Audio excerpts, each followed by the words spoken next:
లోక్సభ ఎన్నికల్లో వైసీపీ 4 సీట్లను గెలుచుకున్న విషయం ప్రతి ఒక్కరికి తెలిసిందే. అయితే ఇప్పుడు ఈ 4 వైసీపీ ఎంపీలు బీజేపీలోకి వెళ్తారని ప్రచారం జోరుగా సాగుతుంది. అయితే ఈ విషయంపైన బీజేపీ హైకమాండ్ కూడా గ్రీన్ సిగ్నల్ ఇచ్చినట్లుగా సమాచారం. 4 ఎంపీలు బీజేపీలోకి వెళ్తే వైసీపీ ఎల్పీ బీజేపీలో విలీనమయ్యే అవకాశం ఉంది. Jammalamadugu BJP MLA Adinarayana Reddy press meet లో ఈ అంశంపైన కొన్ని విషయాలను వెల్లడించడం జరిగింది.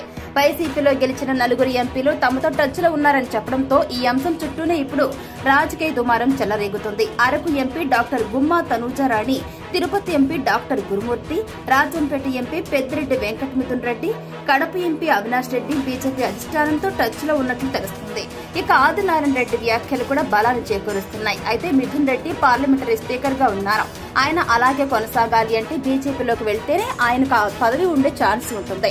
అలాగే టీడీపీ అధినేత ప్రమాణ స్వీకారం కూడా ఇంకా కాకముందే వైసీపీ నేతలపైన దాడులు మొదలయ్యాయి. అయితే ఈ దాడుల నుంచి తప్పించుకోవాలన్నా, వాళ్ల మీద ఉన్న కేసుల నుంచి తప్పించుకోవాలన్నా కూడా బీజేపీలోకి వెళ్లడం తప్ప మరో ఆప్షన్ కనిపించడం లేదు. మిథున్ రెడ్డి పెద్దిరెడ్డి రామచంద్రారెడ్డి కుమారుడు అన్న విషయం తెలిసిందే. అయితే పెద్దిరెడ్డి రామచంద్రారెడ్డి గతంలో గనుల శాఖ మంత్రిగా ఉన్నప్పుడు ఆయన ల్యాండ్ కి సంబంధించిన, ఇసుకకు సంబంధించిన కేసులను తవ్వితీస్తామంటూ నారా లోకేష్ ఇప్పటికే ప్రకటించిన విషయం ప్రతి ఒక్కరికి తెలుసు. రేపు టీడీపీ అధినేత ప్రమాణ స్వీకారం చేశాక పెద్దిరెడ్డి రామచంద్రారెడ్డి మీదున్న కేసులన్నీ బయటకు వస్తాయి. కాబట్టి ఆ కేసుల నుంచి బయటపడాలంటే ఆయన కుమారుడు మిథున్ రెడ్డి బీజేపీలోకి ఖచ్చితంగా వెళ్లాల్సిన సిచ్యువేషన్ తలెత్తింది.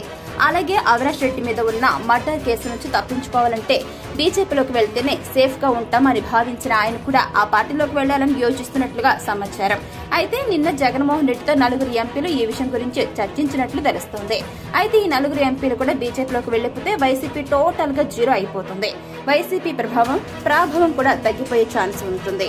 దీంతో టీడీపీ అల్లర్లు కూడా తగ్గుముఖం పడతాయనే వాదన వినిపిస్తుంది. అయితే ఈ 4 ఎంపీలు బీజేపీలోకి వెళ్తారా లేదంటే వైసీపీలోనే ఉండి ప్రజల తరపున పోరాడతారా అనేది తెలియాల్సి ఉంది.